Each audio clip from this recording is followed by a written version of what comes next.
Hey, David, welcome to the Line of Fire. Hey, how's it going, brother? Doing great. How things on your end? Good. All right, so you live in the Bronx. Yeah, happiest place in the world. The Bronx. All right, man. I grew up born in New York City, grew up on Long Island, but the Bronx, that's hardcore. Hey, a quick question before we find out how you got where you are today. Your video style, the tone, the feel, the kind of looking off at an angle, which is characteristic David Wood. How'd that develop? Well, it was it's kind of several things. As far as the tone, that actually, I mean, I'm kind of naturally like that, but years ago when I was discussing Islam with my friend Nabil, I learned over time that Muslims pay attention to sort of approaches that we wouldn't think. I mean, we would think like the nicer you are and the calmer you are and so on, the more people are going to listen to you because we value those kinds of things. But I found out that Muslims are paying more attention to other things like how confident you are, how aggressive you are, how fearless you are, and those are the kinds of things they're looking for. And this happened. Nabil and I were watching a debate between William Lane Craig and Jamal Badawi, and Dr. Craig just crushed Badawi. I mean, everything that Badawi said, Craig refuted, and Badawi couldn't refute anything Craig said. So Nabil and I, this is when he was still a Muslim, were watching this, and I'm really looking forward to Nabil's input because he's really smart. And there was a part in the debate where Badawi got frustrated and flustered and even started yelling. And so we finished watching this debate, and so I say, "Hey, Nabil, what did you think of that debate?" And he says, "Well, Badawi obviously won." I was like, "What are you watching here? What are you watching?" And it took a while to sort of unpack that, but Nabil eventually broke everything down for me. When we see a debater become angry and flustered and frustrated and start yelling, we think you lost, you're losing, you're desperate, that's why you're angry. And the Christian debater is calm because he knows he's winning. Whereas Nabil was interpreting it as the Muslim is yelling because he's passionate for the truth, because he's so confident that he's right, because he has such great evidence for what he believes, and therefore him yelling is actually a sign that he's right. Whereas Craig, the Christian debater, is calm because deep down he doesn't even really believe what he's saying. He knows that it's false. And so we're interpreting things completely differently. And so just over time, interacting with more and more Muslims, I notice they're more inclined to listen if you just come right at them. And Got so it. That's how I picked up on the tone. The tone. All right. We'll find out about the kind of sideways look a little bit later. We'll be right back with Dr. David Wood. No, he doesn't yell on his videos, but he's confident. Oh, very confident. I'm speaking today with Christian apologist and debater Dr. David Wood.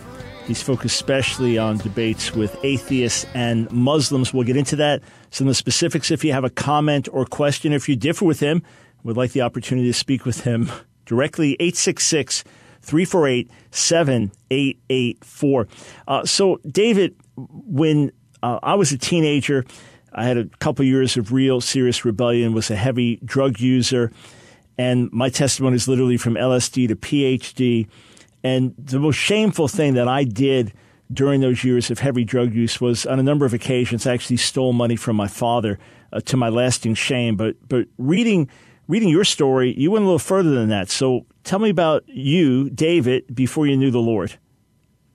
Well, I think that there are probably lots of instances that are somewhat similar to this in terms of young people who grow up with some sort of psychological problem, but don't know what it is. They haven't been officially diagnosed, and so they have no idea what kind of problems they have. And I grew up. I was eventually diagnosed with antisocial personality disorder, which is that's what sociopaths and psychopaths are. But I didn't know this, and so when I was growing up, I just noticed. Starting when I was like 5 years old, that I didn't react the same way when bad things happened, when something would die. It started off with like pets or something dying, and eventually friends dying and so on. And I just realized I have no reaction. Other people are crying their eyeballs out and are depressed, and I don't even have so much as like a bad feeling. It's so and so died. Okay, let me go go play video games or something like that. So there's just no reaction, but I didn't know that there's actually, that's actually a clinically diagnosable problem. I just knew I was different, and I explained it, and I had to figure out why I was different, and I concluded that I had evolved to a higher stage of humanity, that I had, other people are controlled by their emotions, and I had gone to a higher stage where I'm just, pure reason and logic. And Got it. That turned out to be false much later, but didn't find out until I had done some bad things. So, did you want to go into those? Yeah. So what happened? What was kind of the real fall which ended you up in serious condition? Well, it was a few steps. I mean, I started, if you become convinced that you're like the next stage of human evolution, and unfortunately, I was reading Crime and Punishment around this same time with Raskolnikov giving his Superman theory that some people just don't have to live by the moral standards that society lays down, and I concluded that was me. And there was this one time when I was when everything finally clicked. I was running from the police in the middle of the night after stealing a bunch of stuff, breaking into a store, and I ended up swimming across a river, running through the woods, and I came out in someone's backyard, and there was a big garden in front of me, and I started to walk around the garden just because I need to get away from the police who were chasing me, but that you wanted to go around the person's garden. I just sort of stopped and thought, why am I walking around this person's garden? Why would I even show that basic level of respect to someone's property? And so I proceeded to just stomp my way through the garden, and something sort of clicked right then that I don't have to follow any of society's rules on anything. And I got this amazing rush of freedom, like my mind had been polluted all my life by telling me, David, you need to show respect, you need to do certain things.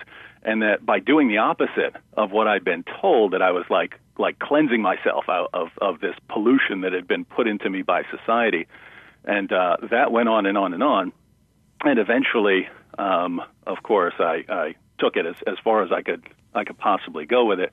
I decided to kill my dad. And that was to me, going to be the ultimate just purging myself of anything I had been taught was that I had to do, any sort of rules I was told that I had to follow by society. So I attacked my dad with a hammer. I hit him in the head 7 or 8 times, left him for dead, thought that he was dead. Turned out that someone found him later and took him to a hospital, and the hospital there said he'll die here. His injuries are too severe. So they took him to another hospital where they had a world champion neurosurgeon there and patched him up. And at first I was put in a mental hospital and later jail. Eventually went to went through the trial, went to prison, and so on.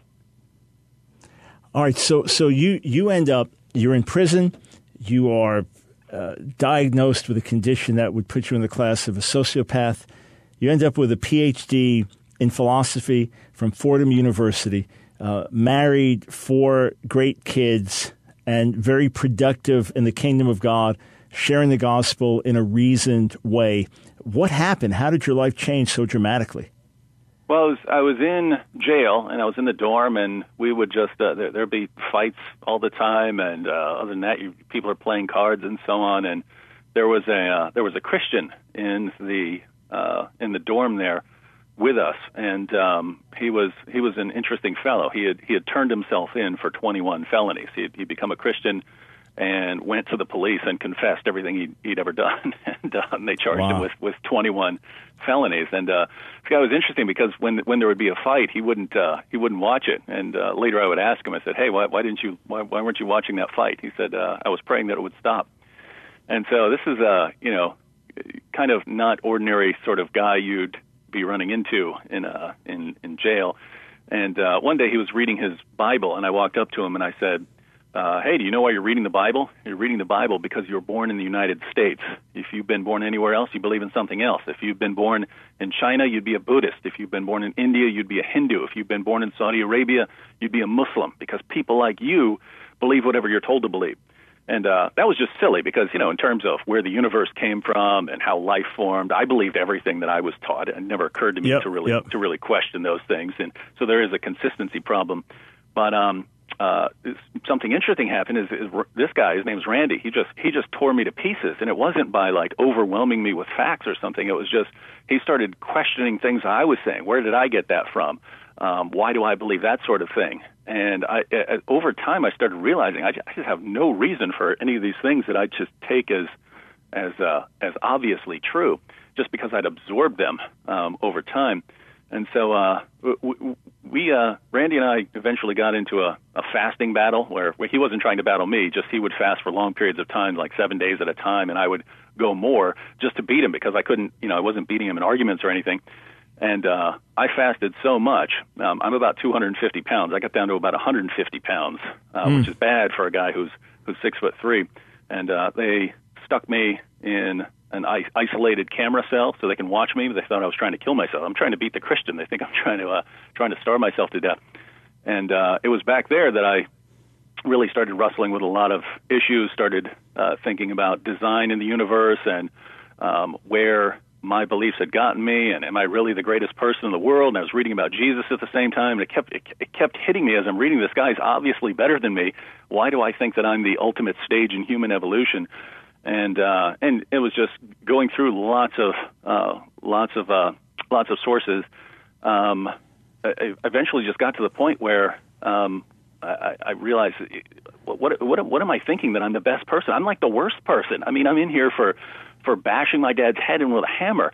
I'm starving to death. People bring me food every day, and I'm starving to death. I can't stand up without falling over because I haven't eaten in so long. What do I mean that I'm the best? And it sort of came upon some sort of simple versions of basic Christian arguments like the design argument and the moral argument. And of course, the resurrection was what got me to thinking that maybe we have a miracle on our hands. I had always explained Christianity by thinking that the disciples just wanted Jesus' message to go on, and so after he died, they said he rose from the dead, and I found out how these guys died, and it no longer made sense to me. You can die for something that's false, but you have to believe in what you're dying for. You have to at least believe it. And so these guys couldn't have been making it up. So why did all these guys conclude that Jesus had risen from the dead? And it sort of all came together because when I start thinking that I'm the worst person in the world, not the best, and then I start thinking, well, either I'm stuck like this, I'm just this awful sort of person with all these problems and just really violent, or there's someone out there who can help with people like me. And when you start thinking like that, I think you're about an inch away from becoming a Christian, because when you look down through history, who has the ability of anyone in history to just take horribly messed up, dysfunctional people and do something with them? You get Jesus, and he's the one. And so I wasn't sure that Christianity was true, but I was intrigued enough with various evidences and the resurrection to think, hey, maybe I need to start praying. And so I bowed down and prayed, and I told God, hey, if you can do anything with me, you're welcome to it. And went through a kind of sinner's prayer and got up, and everything looked different. And so that was the beginning. Wow, extraordinary. The mercy of God. You're talking about transformation, new birth? Absolutely. We'll be right back. Friends, if we do not understand why Jesus died on the cross, if we don't understand our need for a Savior, we don't understand the gospel. It's not a matter of just adding Jesus in to have a better life. It's that we are lost without him. He dies for our sins. If he doesn't die for our sins, we die for our sins. We can find mercy and new life in him. That's exactly what happened to my guest, Dr. David Wood, under conviction of sin in prison, recognizing he needed a Savior. So David, once everything looks new, you've been born again. Let's fast forward out of prison, now in school.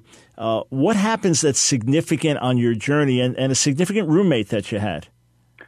Well, I joined the speech and debate team when I got out and went to college, and we went on a trip. You'd actually go and compete at other schools and stuff, and ended up sharing a hotel room with Nabil Qureshi, and I'd had lots of discussions with Muslims in prison, but I never had a chance to really study the original, the early Muslim sources. You don't have access to them. But when I was in a hotel room with Nabil, I was over on my bed praying. I said, God, if you want me to talk to this guy, please let him start it. I don't want people calling me a bigot or a hate monger for getting into an argument with a Muslim or something like that. And so I prayed, so please let him start it, and that way if anyone says, hey, why are you arguing with that Muslim, then I can say, well, he started it. And anyway, shortly after I prayed for God to let Nabil start it, Nabil says, so are you a hardcore Christian? And I was over there reading my Bible on my bed, and I said, yes, I am. And that weekend we ended up staying up all night, one of the nights that weekend, discussing Islam and Christianity, and Nabil went through all of his beliefs about Muhammad and the Quran and the Bible and Jesus and so on, and he finished his presentation, and I said, I have a question for you. If you're wrong, do you want to know it? And I talk to atheists who say no, right? I ask atheists, hey, if you're wrong, do you want to know it? And I've had atheists say, no, I'd rather just go on believing what I believe. But Nabil said yes and no. He said, yes, I'd want to know the truth about God, but no, because it would destroy my family. And the better part of him, of course, was the part that said he would want to know the truth about God. So we ended up spending several years discussing. At first, we focused on the Bible and the reliability of the New Testament, and whether Jesus died on the cross and the resurrection and the deity of Christ and so on. And we spent probably the first 2 years discussing those things. And we were serious. We'd go to debates, we'd read books, we'd write down our arguments and sit down and go through them point by point and so on. And eventually we started going through the Muslim arguments and started taking a more critical look at those. And that's when I started really going into the Muslim sources. Nabil would give me an argument for Islam, and my first question would be, what's the source? Where do I get this source? And so I started buying the Muslim sources like Sahih al-Bukhari and Sahih Muslim and Ibn Ishaq and so on, and going through those. And then I started going back to Nabil with things that he didn't know from these sources. So wait a minute, you're quoting Sahih al-Bukhari to defend this point about Muhammad. Look what it also says in this same source you're quoting. You didn't tell me this, and he didn't tell me it because he didn't know it, because the things have been filtered for him by his leaders. And so anyway, we spend years going through the sources, and eventually Nabil gets to a point where he's just resisting in every way. And fortunately, after that, he started having like dreams telling him to leave Islam, and Nabil eventually left Islam, became a Christian, and I actually thought, cool, my friend's a Christian now, so I'm done with Islam, because the only reason I was studying Islam was that my best friend was a Christian. If he'd been a Buddhist, I would have been studying Buddhism. And so he became a Christian. I thought I was done, but then it was actually Muslims who started challenging us to debate. They really don't like it if someone leaves Islam, so they wanted to expose Nabil, and they wanted me on stage as well, because they wanted to show everyone that I'm stupid, I don't know what I'm talking about, and therefore Nabil's stupid, he shouldn't have been listening to me, and therefore other people shouldn't listen to what we say about Islam. And so still, for the first several debates, I really thought, I can get away from this very soon. I can get back to, dealing with atheist objections. That was my background. That's what I was more interested in. And it was really over time watching the stand that Nabil took when just everything went wrong, with family and everyone else, and just having to give up so much, and watching the stand that he took, that I realized, Muslims make really cool Christians because they have to go through so much more in order to believe in Jesus. I could have told my parents that I'd become a Martian Buddhist. They wouldn't have cared all that much, but it's a much bigger deal for Muslims, and so they have to really know why they believe what they believe if they're going to convert. And so Nabil, he became a Christian, and it was somewhere over time I just realized, there are lots of Christian apologists who are dealing with atheism, and not a lot who are dealing with Islam. And maybe instead of doing what I'm most interested in or what I, or something from my background, I need to do just what I think is needed right now. And I think there needs to be people dealing with the topic of Islam. And I'm holding in my hands on my desk a copy of Guillaume's translation of the Life of Muhammad, a translation of Ibn Ishaq, Sirat Rasulullah. What impact did this book have on you reading it? Well, I had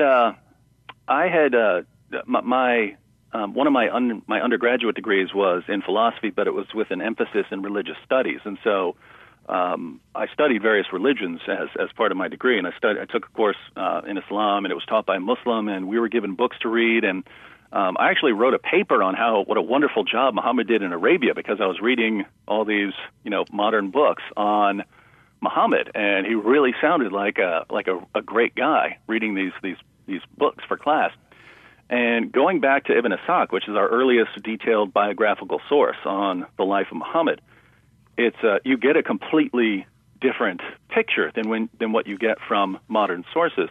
And for someone like Nabil, the Muhammad he hears about when he's at home or when he's in the mosque, the Muhammad that he hears about is completely different from the Muhammad we read about in Islam's earliest sources.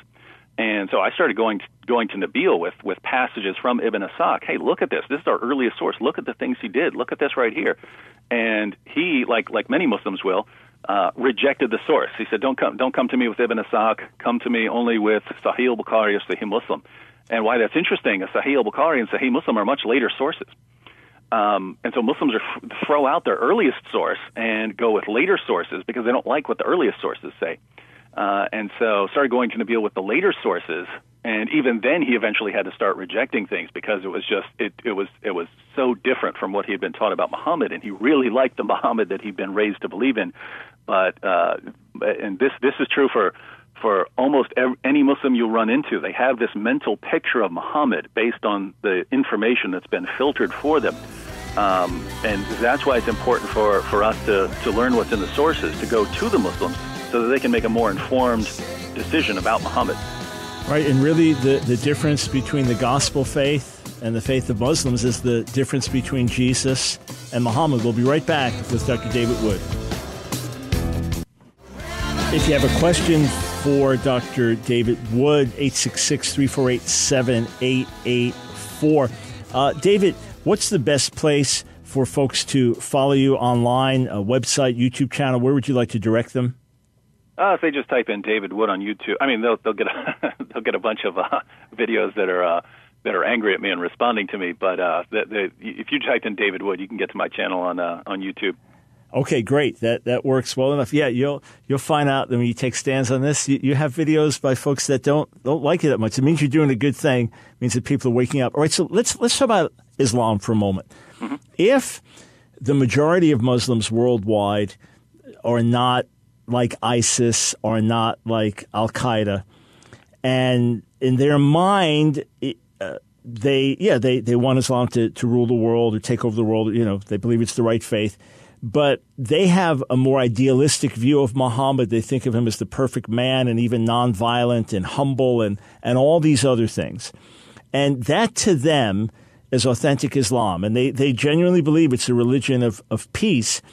Is that not really Islam, or is that a development of Islam that doesn't reflect the original sources? Can it truly be called Islam if perhaps the majority of Muslims worldwide ascribe to this, even though it's not in harmony with the real Muhammad? Well, even if every single Muslim on the planet rejected something about Muhammad, that would have nothing to do with whether that's the truth about Muhammad, right? So if every Muslim in the world believes something about Muhammad, or if every Muslim in the world rejects something about Muhammad, the truth about Muhammad is already laid down. It's people's today's beliefs do not affect what Muhammad was. And same thing with Christianity. If every Christian in the world tomorrow decided that Jesus didn't die on the cross, that wouldn't affect whether Jesus died on the cross. And so what you have is, Islam means submission, right? Islam, yep. The word Islam means submission.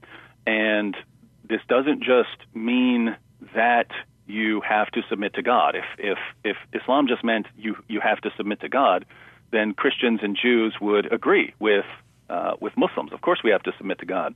Islam doesn't just tell you that you must submit to God. It tells you how you submit to God, and you submit to God by unquestioningly obeying the commands and decisions of Allah and Muhammad. And it's important to keep in mind that part of Islamic submission is submitting to Muhammad. This comes straight out of the Quran.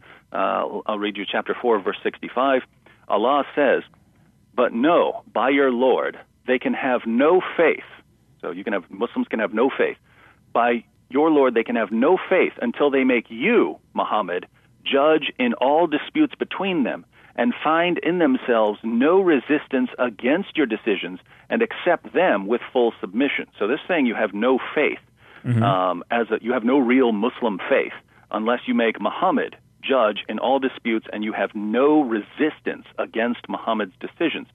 And so based on this passage, if you are aware of things Muhammad said and you say, I don't really like that, you don't have real Islamic faith. So this is this is sort of the extreme. This is the sort of passage that ISIS would go to and say, you see all these guys, all these Muslims we're killing, it's because they're hypocrites and apostates, because they're rejecting things that Muhammad said. You have other passages from Muhammad saying that if you recite the Shahada, you're a Muslim. So if you recite, there is no God but Allah and Muhammad is his messenger, then you're a Muslim. If you keep the 5 pillars, you're a Muslim. If you believe the 6 articles of faith, you're a Muslim. You have passages that say this. So there is a sort of, it depends on what your focus is here, on whether something will count as, whether you are a true Muslim, depending on what you believe or don't believe.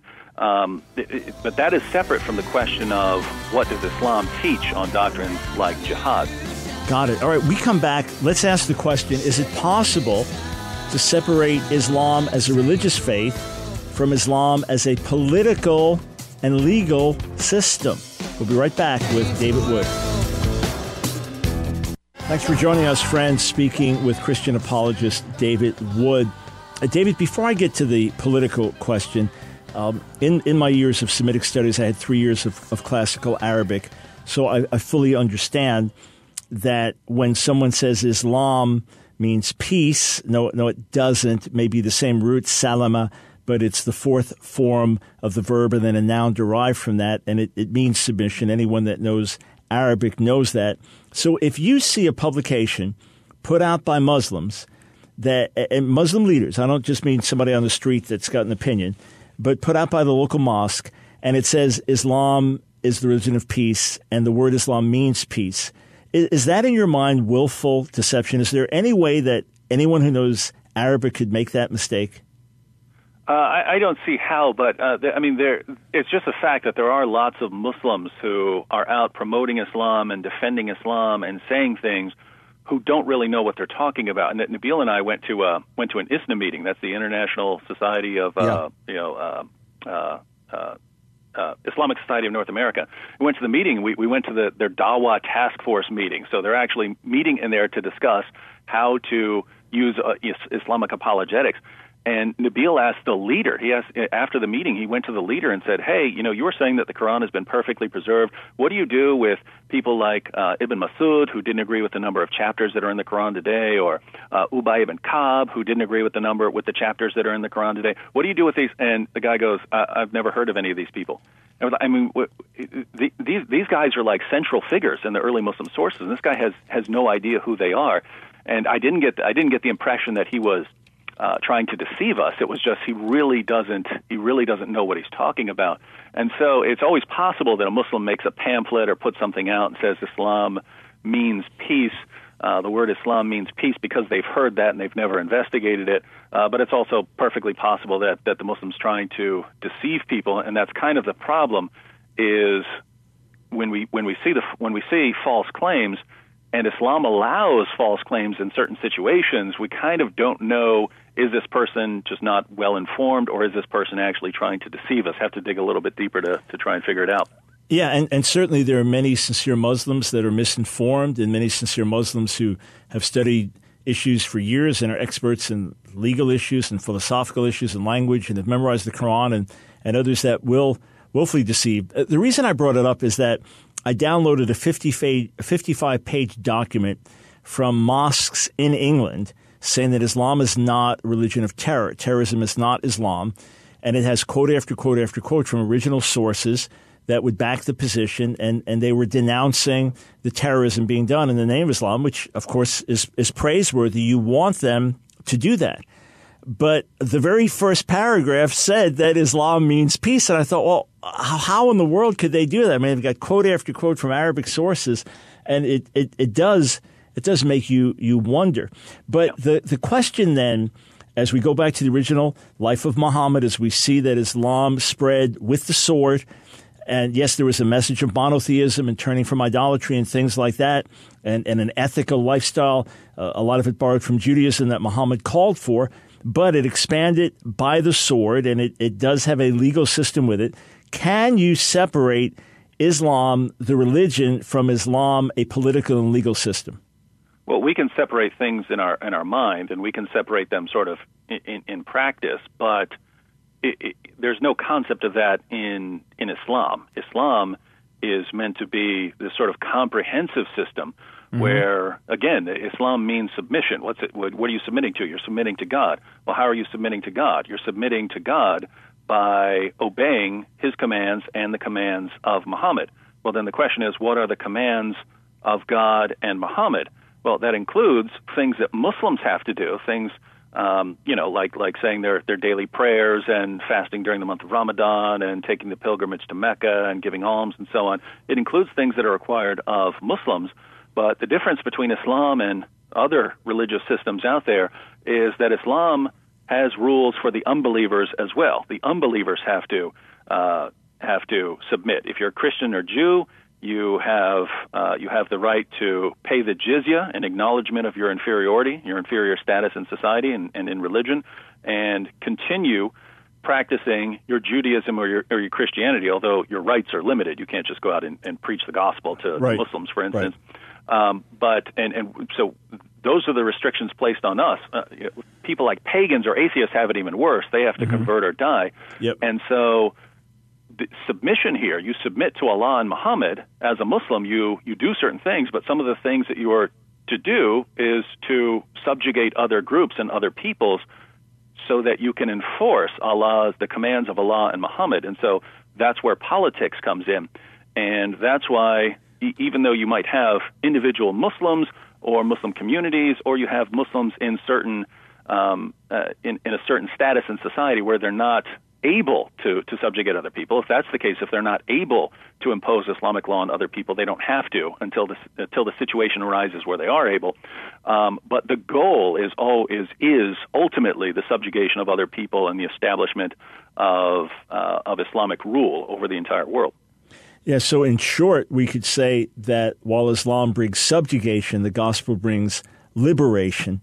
And speaking of liberation, David, here's some of the fruit of your ministry. Jennifer from Queens, how does your life intersect with David Wood? Hi. I'd like to say, first of all, thank you so much for everything you do, both of you. David Wood, I found you online because I wanted to learn about Jesus. And I was baptized as a Mormon in 2006. My brother is a Mormon. And then I just Googled, I typed in, am I a Christian? And I found your video, Why Am I a Christian? And there I began my journey to learn more about being a Christian and to learn more about Jesus Christ. So I'm no longer a Mormon, and I began attending a Baptist Christian church. And 7 years ago, I just became obsessed watching your videos, and I introduced you to my friend who is now a former Muslim. He's from Lebanon. And my question is about baptism. Do I have to be baptized again? And also my friend Ahmad, he wants to be baptized as well. Since I was baptized as a Mormon, I know that that's not the right church, and I follow Jesus Christ, no other Joseph Smith or anyone else. And if I do have to be baptized again, where do I go? What is the right church and the right way to do it? Thank you, sister, and thanks for the encouragement.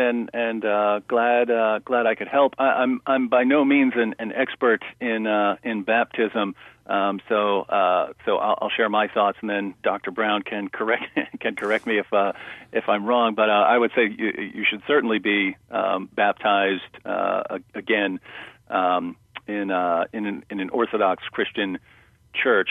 As far as specifics,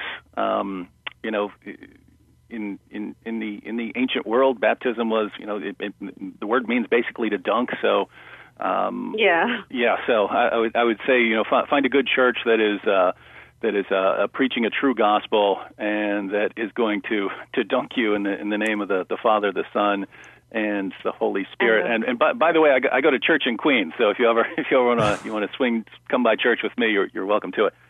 What church is that, David? Love that. Be honored to. I would rather not say. Don't say. Okay, no, fine. All right, that's fine. That's fine. I can share it afterwards, but yeah. All right, tell you what, Jennifer, you stay there. When we get to our next break in a minute or two, David will tell Howard where he goes to church in Queens, and then you could know that. But Jennifer, if you're in a Baptist church, then you're obviously hearing the basics of the gospel, and they believe in baptizing believers. So next opportunity you have, get baptized. And I would make clear, hey, I was a Mormon, came to know Jesus. Now I'm following him. And the reason you want to, you shouldn't look at it as have to. You should look at it as get to, because this is a great opportunity for you to make a public declaration of your faith. And Romans 6, it symbolizes you dying to sin and rising in new life. And for your Baptist friend, for your former Muslim friend, by all means, the same thing. Public testimony symbolizing the cleansing of the conscience, the washing away of sin, the dying to the old. You go down with the old, you come up in brand new life, and it's powerful, it's spiritual, it's God glorifying. So I would just ask the leadership in that church, if it's a Baptist church, you assume and that's your home, they're preaching the gospel, and the fundamentals are being emphasized there. And ultimately, as long as it's with other believers that hold to the fundamentals of the faith, you're good. In other words, there's no perfect church on earth or perfect environment to be baptized in. It's just holding to the fundamentals, as David said. And I'm assuming if you're in a Baptist church, that would be the case. So I talk to the leaders and say, hey, I want to be baptized. And what do I need to do? And then let your testimony be known and shared, the same with your former Muslim friend. And think of the encouragement that brings to others in the body, especially a place like Queens, so many Muslims there and people of other faiths, so many to reach out to. All right, stay right there, Jennifer. Howard will let you know where David goes to church. We'll be right back. I'm speaking with Christian apologist David Wood. If you haven't watched his videos, go to YouTube and just type in David Wood, and you'll see his signature videos. One I looked at immediately after one of the horrific terror attacks in France. He was talking about a particular verse in the Quran, and did it say that you could kill unbelievers? And I've got a commentary on my desk, a new edition of the Quran with lots of commentaries in one place, and they'll go through the application and Muhammad in his warring days. It was then, so we would parallel it to, Joshua killed the Canaanites, but that was then versus now.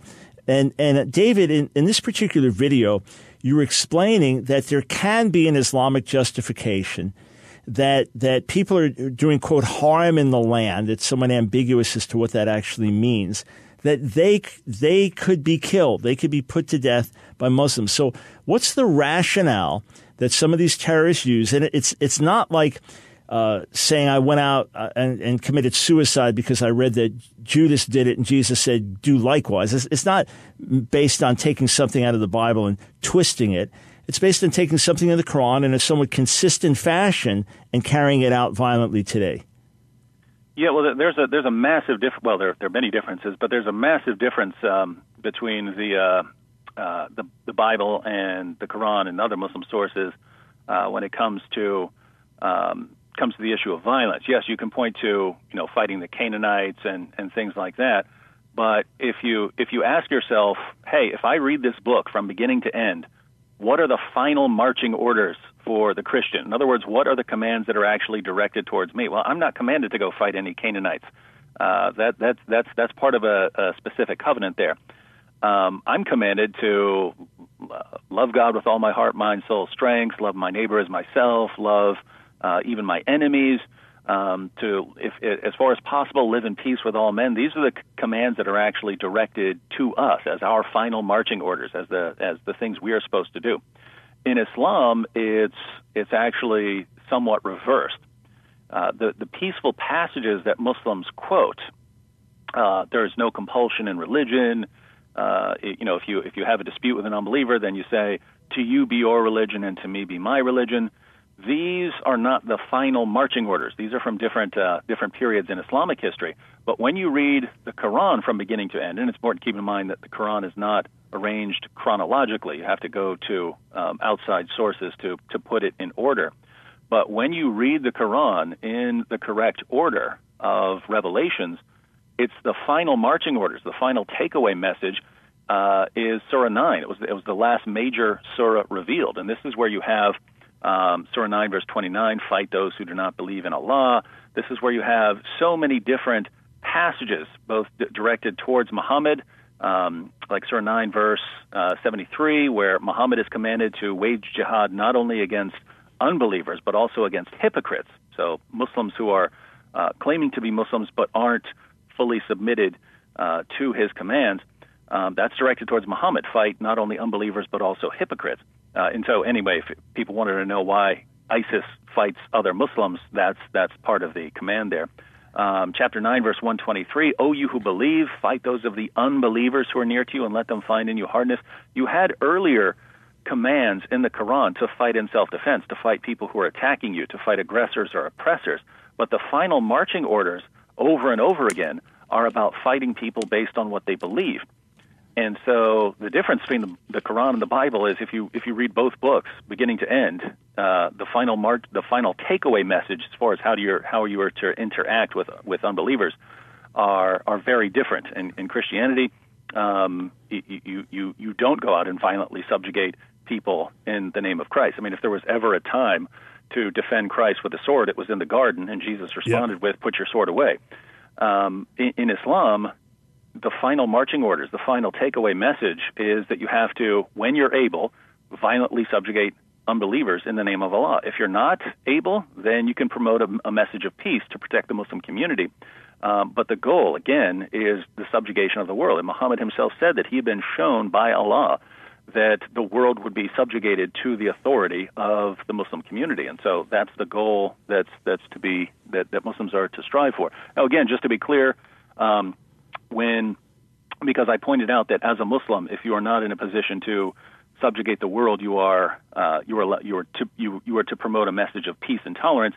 Just to be clear, I'm not saying that if a Muslim tells you that Islam is a religion of peace, he's deceiving you. That a Muslim might totally believe that, and there are tons of Muslims in the West and around the world who sincerely believe that Islam is a religion of peace. But going back to what we said earlier, the problem is since Islam allows Muslims to promote a message of peace even if they want to establish Islamic rule over the entire world, you kind of don't know when a Muslim tells you that Islam is a religion of peace, whether he sincerely believes that or if he's actually practicing an Islamic practice called taqiyya.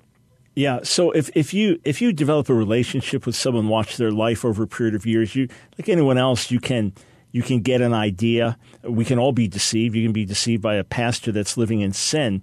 But just on the surface of it, that's the point, that it could be a sincere belief. And I've gotten to know Muslims and some of our folks serving in different parts of the Muslim world, grads from our ministry school, they know Muslims that are appalled by the violence and hate it. On the other hand, they're afraid to say it publicly because they know what would happen to them.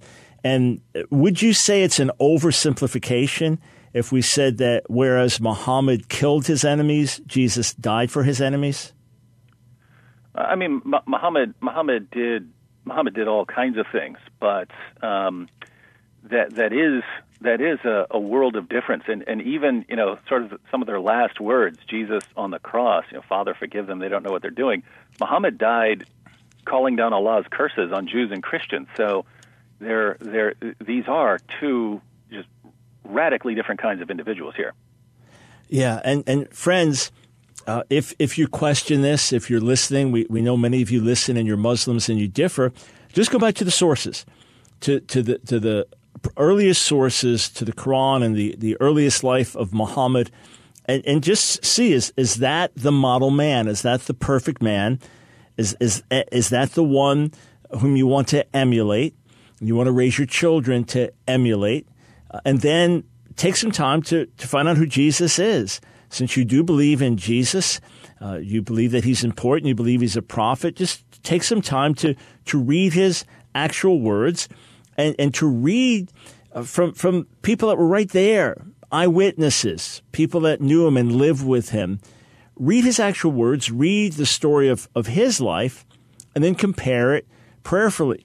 And ultimately, that was a key thing in the transformation of the life of Nabil Qureshi, after years of interaction with David Wood. And again, friends, to find out more about David's videos, and they are entertaining and informative, go over to YouTube and just type in David Wood, and I think you'll get a kick out of some of the videos that are not too friendly towards him.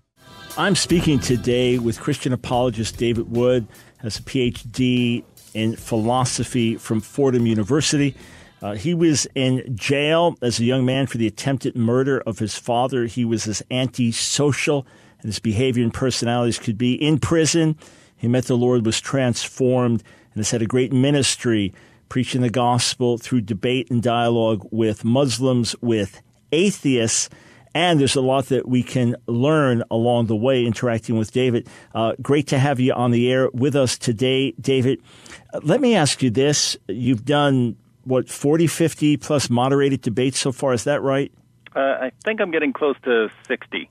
Okay, great. And primarily with Muslims and atheists? Yeah. Okay. In my years of debating rabbis and interacting with the religious Jewish community, I've come to know some tremendously sincere men, some amazing families, some people who are deeply devoted, highly ethical, God-fearing in so many ways, and yet I would say so near, and yet so far still lost and still in need of a savior. Over the years, debating Muslims, interacting with Muslims, have you found the same in the Muslim community? Oh, absolutely. I mean that's why I became best friends with Nabil Qureshi in college. We had a lot of the same values. We ended up hanging out together so much because we would be away on a school trip, and the other students on the team would want to go out clubbing, or they would be doing drugs or something like this, or go out drinking, and we didn't want to. So we would end up over and over again, trip after trip, end up hanging out in the hotel room together while everyone else is out going to the club or something like this. So we had a lot of shared values. We had different beliefs, but we had a lot of the same values, and this would be true of lots of Muslims out there.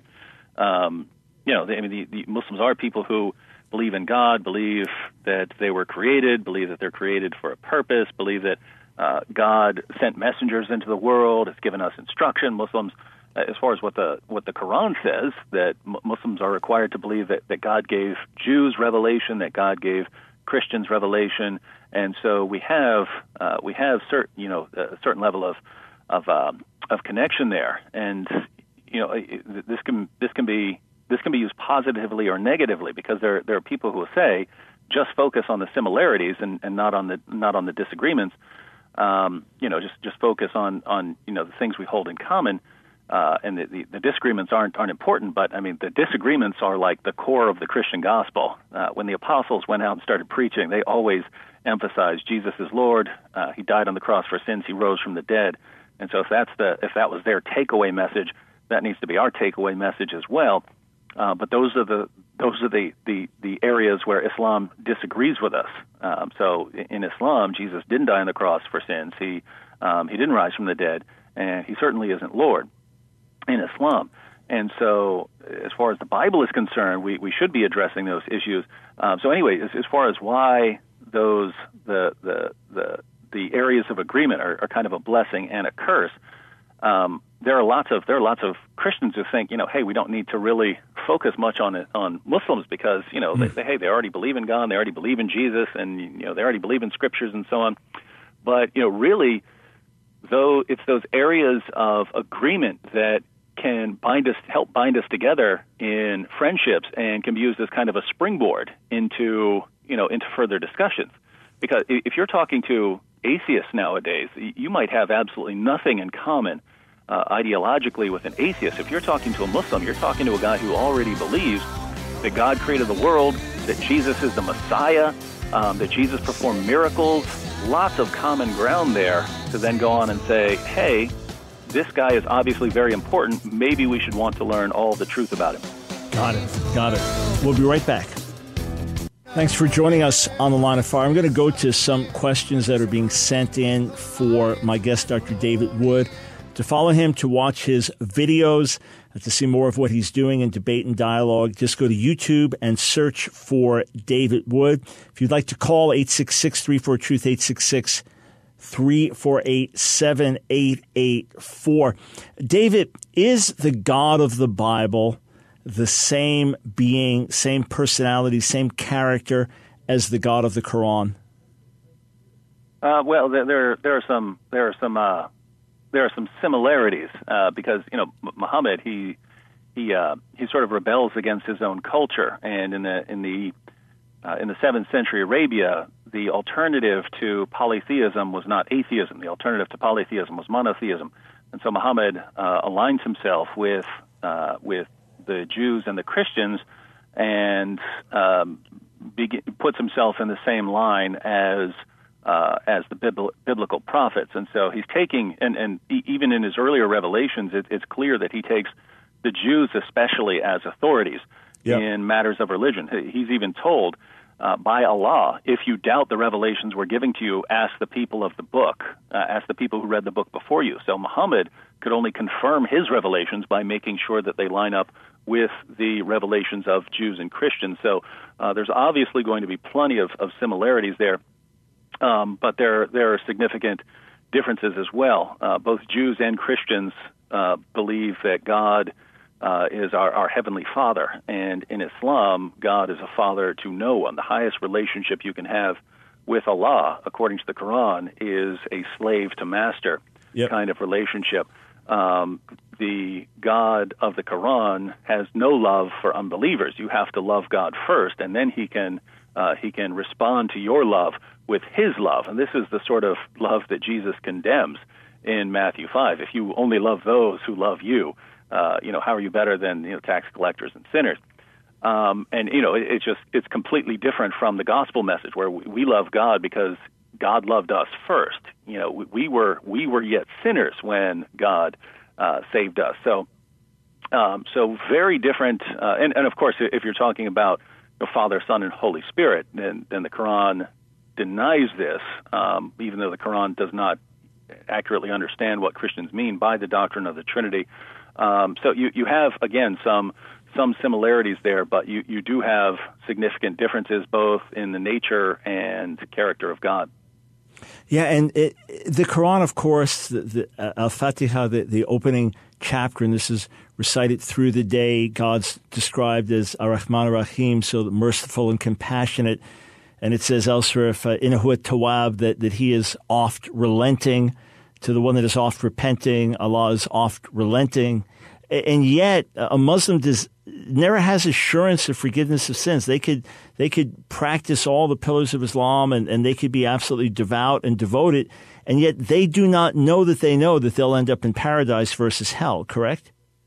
Even Muhammad himself didn't have assurance of salvation. He was told to say that he didn't know what Allah would do with him, and the context here is there was a wonderful, nice Muslim who died, and a woman said, "Oh, he's in paradise now." And Muhammad said, "What? You don't know that?" And she's like, "Well, if he doesn't have salvation, then who does?" And Muhammad said, "I don't even know what Allah is going to do with me." And so that has become kind of somewhat, this lack of assurance has been part of the driving force for jihad, because supposedly if you lay down if you're a martyr, then you do have assurance of salvation. Right, and initially say the context dying in, the Sabilillahi in the path of Allah would mean in war. So let's say theoretically you were being attacked, you're a Muslim country being attacked, and you die in war for your country and for Allah, so that would guarantee the world to come, that would guarantee paradise. But it's obviously been taken as far as if you blow yourself up with a suicide vest and kill little children, that somehow you're getting in. I mean, that's how far the thing has been taken. But the idea that there's no assurance, that is something that many people attracted to Islam don't know. And I was in a meeting once where some Christians were considering Islam and sat in a home with the imam. Everyone was sitting around talking. So I asked him, I said, so you're devout? Yes, I try to do this. I said, but you live by yeah. I said, so when you die, you're sure? He goes, oh, no, it can't be. And the Christians, they were pretty shook up. Hey, question just posted on Twitter.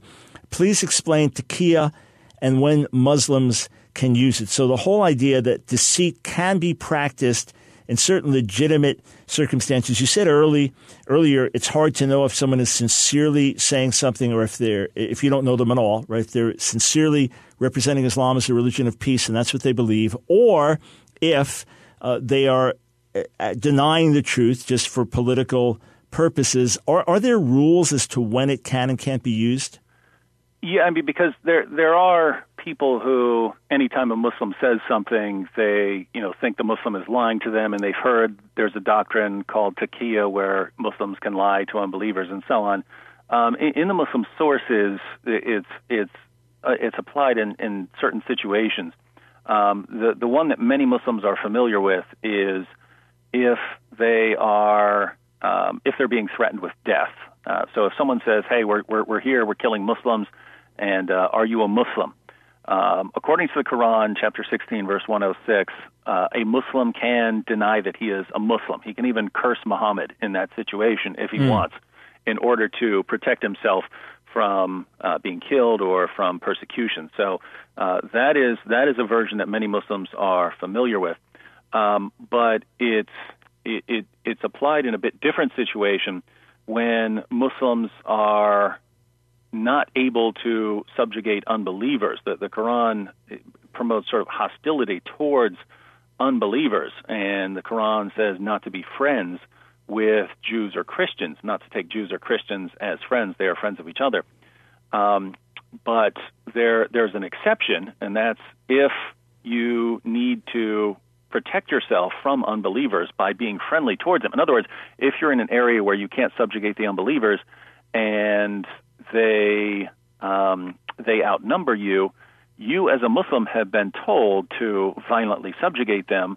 What are you supposed to do here? Well, the Quran does allow you in that situation to act friendly towards them. And just to be clear once again, before anyone gets the wrong idea, when I say that Muslims are allowed to pretend to be friendly even when they're not, I'm not saying that when a Muslim is friendly towards you, he's trying to deceive you. Again, lots of Muslims sincerely believe that Islam is a religion of peace and tolerance and everything else. We're talking about what Islam teaches here, not what the motivations of your Muslim friends are. But chapter 3, verse 28 of the Quran says, Allah says, "Let not the believers take disbelievers for their friends in preference to believers." So the command is you don't have disbelievers as friends. It says, "Whoso doeth that hath no connection with Allah." So you have no connection with Allah if you take unbelievers as your friends, but there's an exception. He says, "Unless it be that you but guard yourselves against them, taking as it were security." So you're not really friendly towards them. You are pretending to be friendly because you don't want these guys thinking you're a bunch of jerks and then coming after you. And in the commentaries, we find what Muhammad's companions said about this. So anyone can look this up. You can go to the Tafsir of Ibn Kathir, where he gives the commentary on this verse and shows what Muhammad's companions thought about it. So Ibn Kathir comments on chapter 3, verse 28, Allah prohibited his believing servants from becoming supporters of the disbelievers or to take them as comrades with whom they developed friendships rather than the believers. Allah warned against such behavior when he said, "And whoever does that will never be helped by Allah in any way," meaning whoever commits this act that Allah has prohibited, then Allah will discard him. And then commenting on the unless you fear a danger from them, which is where which uses the word taqiyya, meaning except those believers who in some areas or times fear for their safety from the disbelievers.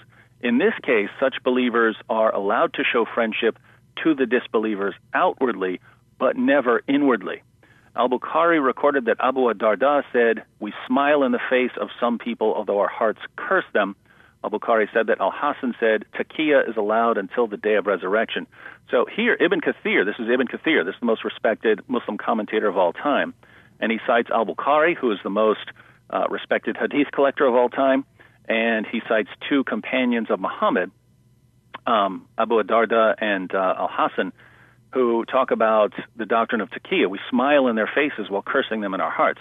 So on the one hand, as far as taqiyya, you have, if your life is actually being threatened, there's a sword at your throat, hey, we're going to kill you, then you can deny your Islamic faith.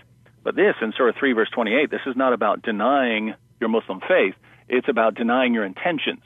You want to subjugate the unbelievers. You hate them. You despise them. You have no intentions of being friendly towards them, but you pretend to be friendly in order to guard yourselves against them. So, again, there can be Muslims who lie about various things, but as far as what taqiyya is, that's what it is according to the Quran. Got it. And I just want to give a comment on how we respond to that, and then we'll take your calls. Stay tuned. Thanks, friends, for being part of the Line of Fire broadcast today. This is Michael Brown. I am speaking with my guest, Christian apologist David Wood. And for those wondering, again, in terms of interrelationship with your Muslim neighbor and friend, we walk in love.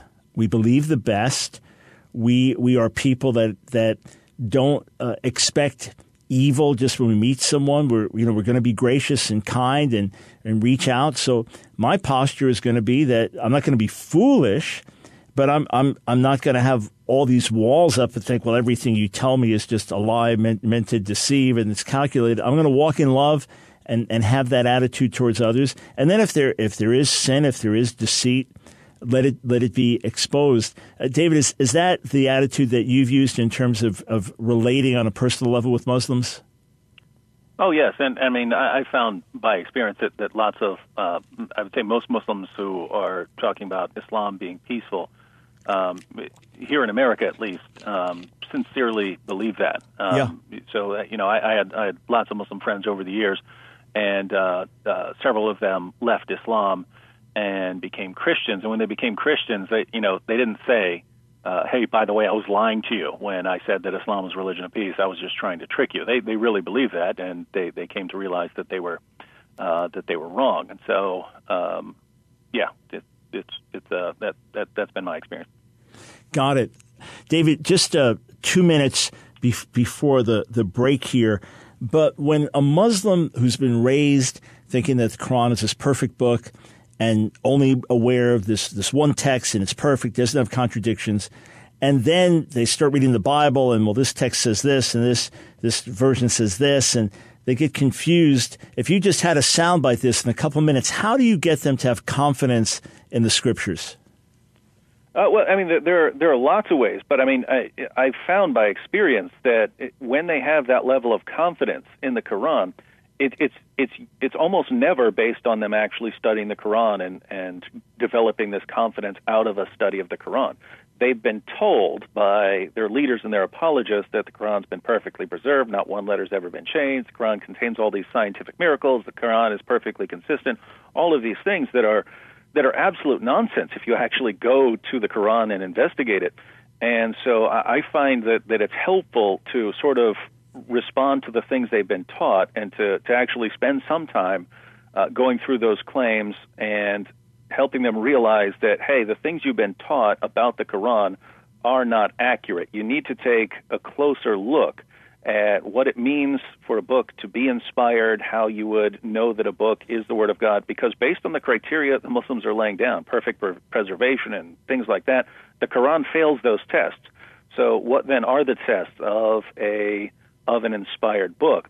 And somewhere in there, you can get to some criteria. And when you're looking at the Bible, I mean, there are lots of interesting things about the differences here. But when you're talking about Scripture, everything in Islam comes down to one man, Muhammad. When we're talking about the Bible, we have a cloud of witnesses. We have a cloud of witnesses spanning many centuries, many even different continents, all ultimately boiling down to the same message. And so, and especially when you have, the figure of Jesus Christ, who's the culmination here of all of this.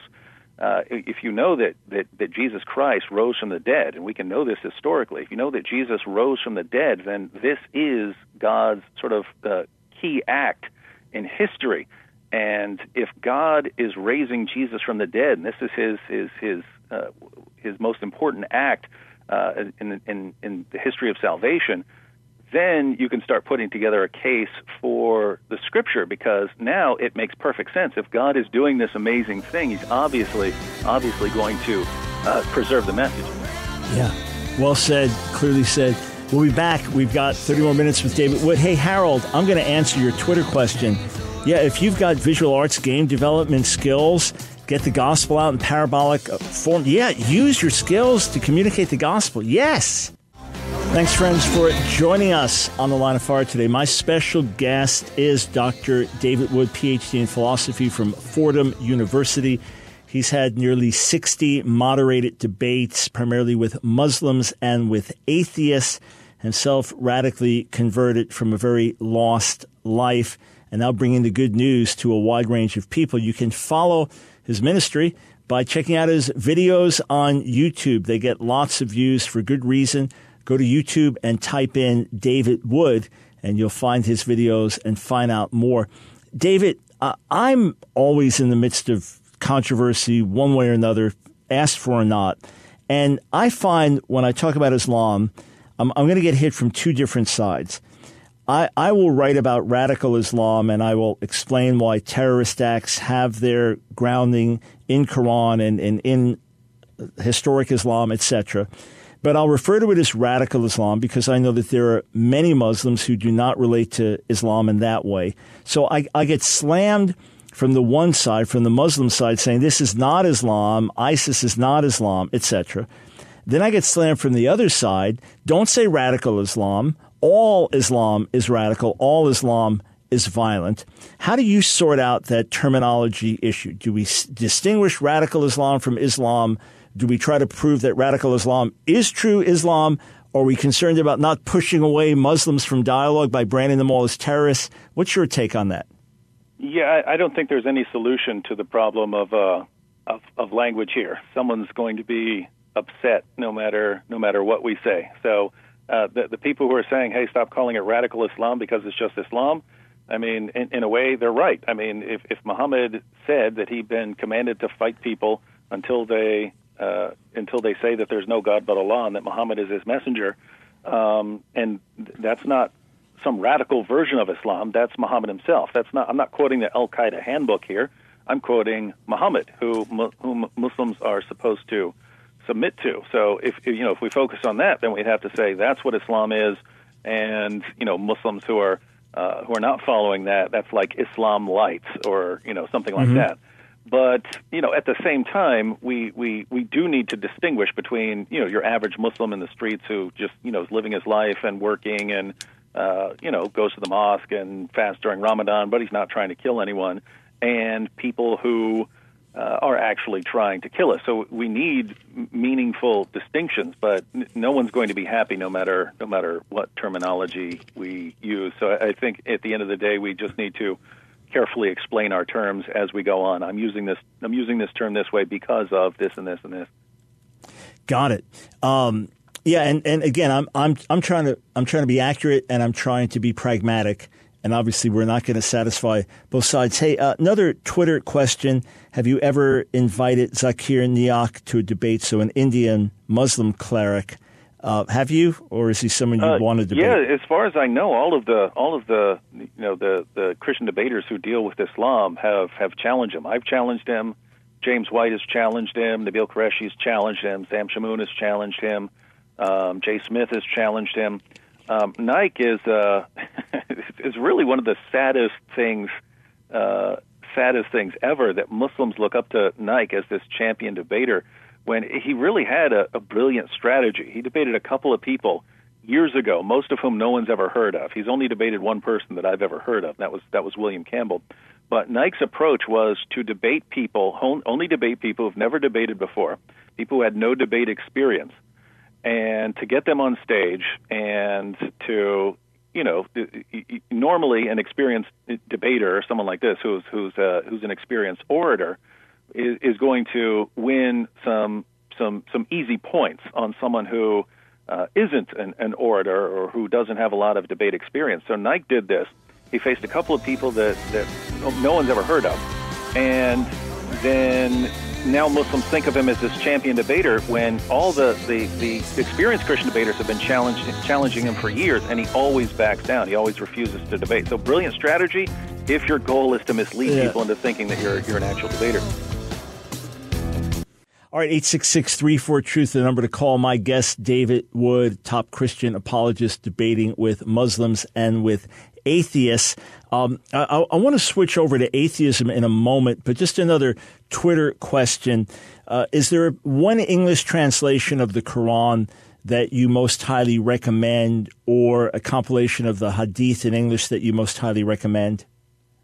The Quran question is tricky because it kind of depends on what you're looking for.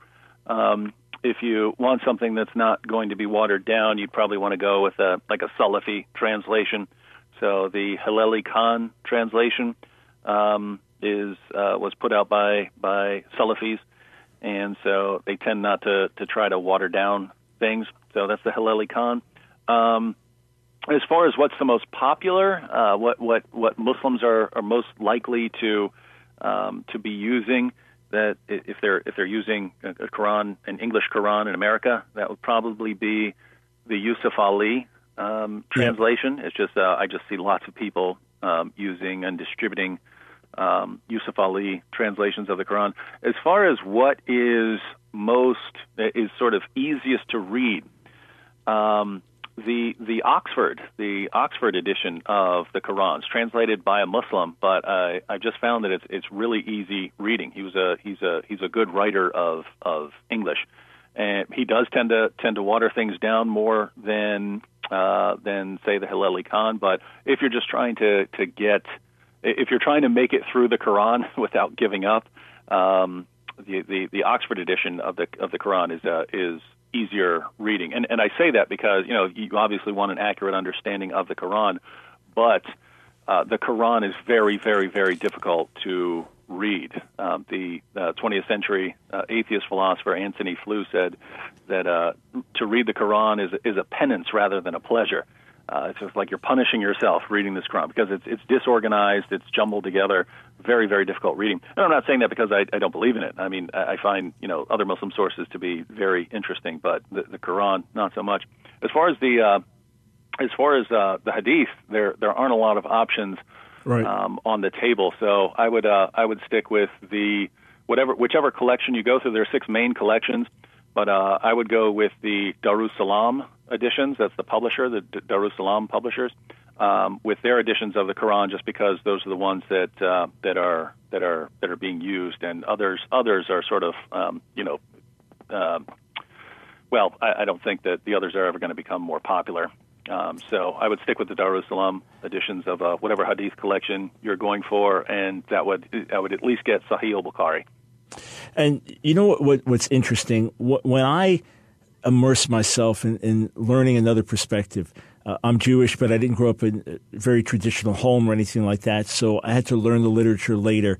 You do your best to read the primary sources and see them through the eyes of the adherents, and then understand why they find something beautiful or why it has meaning. The same way when I was started to immerse myself in looking at issues of gay activism, I tried to put myself in the shoes of those that identified as LGBT. I couldn't because of my own life and upbringing, but tried to see it, liberation, tried to see their cause and see how they saw us. And it's painful to do it, because you're trying to see the world through other eyes. So there are select portions of the Quran, in the shorter chapters in Arabic.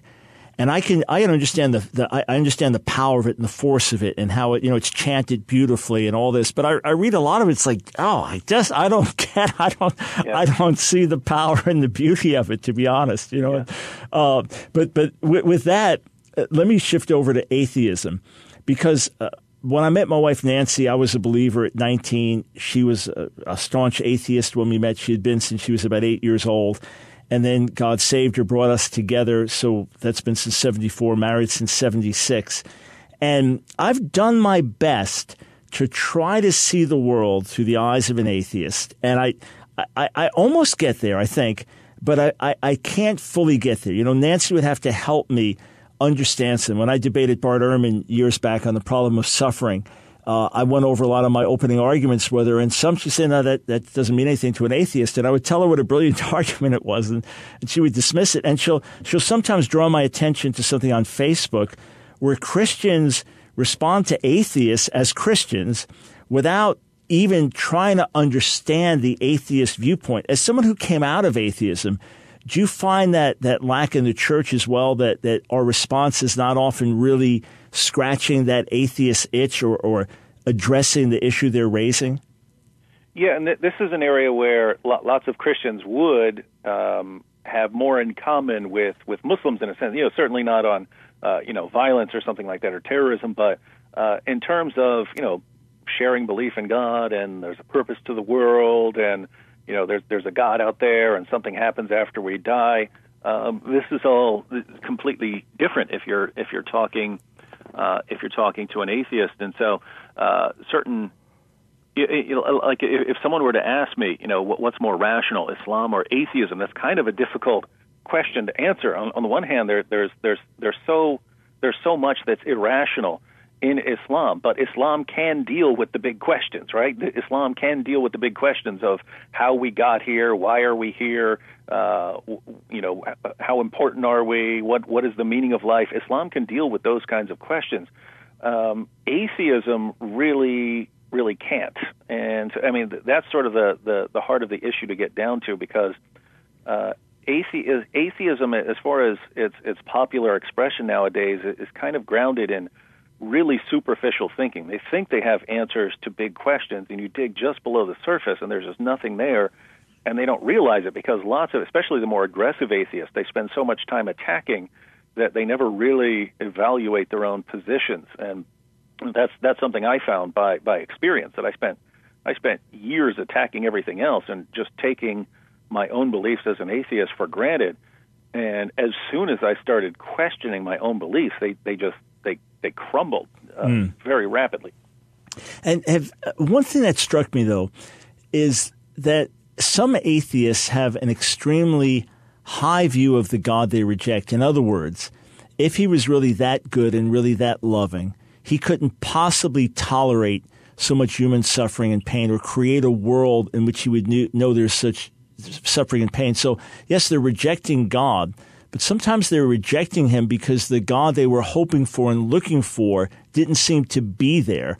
So it's not an intellectual thing. It's a spiritual or emotional disappointment. But there's something good that they were believing about God. They just felt let down. I think that's a whole other angle to approach as well. Yeah, I mean, lots of atheists that you find those kinds of experiences in their life. Lots of, hey, I grew up in the church, and then my grandma died, and why did God let my grandma die? And I talked to my pastor, and he couldn't give me any answers, and nothing made any sense, and people didn't give me any answers, and so I just left. And so it wasn't. Things weren't set off by, hey, I took a philosophy class and started investigating these things philosophically and examining arguments. It's that they went through some pain and asked for a reason for the pain and didn't get the sort of answer that they were comfortable with. And then what about those that get picked off at high school, college, just because of evolution? I'm always shocked to hear how many people that happened to, and it seems to be such a straw man to me, but I don't have much scientific background. How big an issue is that still coming up over and over in your atheist apologetics? Well, that was my wife's experience. She grew up as a good Catholic girl and got to college and took evolutionary biology and stopped believing. As far as the big questions are concerned, yeah, you would still have to deal with, the origin of the universe or something like this, but how we got here, how human beings got here, what's the process that produced us? Historically, Christians have a good answer on that. We got here by, we have a creator, and that's why we are different from other creatures, and we have these unique abilities because we're created in the image of God. We have answers to these kinds of big questions, but when atheism comes along and says, "Oh, but you don't need God to actually answer these big questions because we can answer it by these other means," then you start, "Oh, okay, well, maybe I don't need God to understand why I'm here or what I need to do." And so it can be a kind of replacement in that sense. Yeah, and again, the big questions we have the big answers for in our one true God, our great big God. To find out more about David Wood's work, go to YouTube and search for David Wood. We got a few more minutes. I'll take a few more questions. I have been speaking with Christian apologist David Wood for the last hour and 45 plus minutes to listen to our entire discussion, our entire interview, his testimony, his past, his conversion, his work in Muslim outreach. To listen to that, just go to the Line of Fire website, thelineoffire.org. Later today, the entire broadcast will be there. Or if you download our app, The Line of Fire with Dr. Michael Brown, download that app for your iPhone or for your Android phone, then you'll be able to just click and listen to the archive today's show as well as listen live on any other day. That's the Line of Fire app on the App Store with Apple or the Google Play Store, The Line of Fire with Dr. Michael Brown. All right, let me grab a couple more questions for you, David. This is also posted on Twitter. Is there a good, easy-to-use resource to counter the classic Islamic atheistic claims that the Old Testament is, quote, just as violent as the Quran? Perhaps a video of yours or some source you'd recommend. Well, I've addressed this in debates and so on. Shabir Ali and I discussed Old Testament violence in our debate. Is the Bible a book of peace? But I've been planning, haven't actually made it yet, but I've been planning a video along the lines of Bible violence versus Quran violence, 10 differences. And so, there are all kinds of differences. If you look at the Old Testament and completely ignore the New Testament, you have differences that are emerging already. In Islam, Muslims are to go out and violently subjugate the world. In the Old Testament, the Jews were to take a piece of land and to hold the piece of land. It wasn't something that that they were conquering the world with. So you had things like that. Another difference is the Quran affirms the inspiration and preservation and authority of the Torah. So if Muslims are quoting the Torah to show violence, well, they have to believe that is divine revelation as well. But again, the main difference here is if you read the books from beginning to end, the takeaway message is, as far as how we're to live, is that we're to love everyone and we're to do good to everyone. There is violence in terms of the Old Testament. You keep in mind, these people weren't just attacked just because they had different beliefs. For the Jews, if you look at the behaviors of the Canaanites, the people that were to be fought, it was bestiality and sacrificing their kids and things like that. So it's not just fighting them because they're not believers. In Islam, you do fight people because they're just not believers. And so when you put these things in context, you look at the final marching orders, the takeaway message of the Bible is one of love and peace. The takeaway message of the Quran is one of violently subjugating the world. Now, you can have Christians who ignore that and decide that they're going to be violent, just as you can have Muslims who ignore the final marching orders and live peaceful lives. But we're not talking about the adherents here. We're talking about the messages. We're comparing the messages, and so very different when you put the books side by side. Yeah, and again, that's a simple comparison is reading the books. But if you watch David Wood's debate with Shabir Ali on Is the Bible a Book of Peace, then you'll see this argument laid out. And David, last question, just a couple minutes. I've done many debates as well and see great fruit in them. Some people wonder and they think, well, why don't we just preach the gospel as if it's preach the gospel or debate, or that you can't preach the gospel in and through a debate. Aside from strengthening the faith of believers, which is massively important in doing a debate and helping them find answers to their questions so they'll be stronger witnesses, what other fruit from debates have you seen in terms of reaching those who differ with you?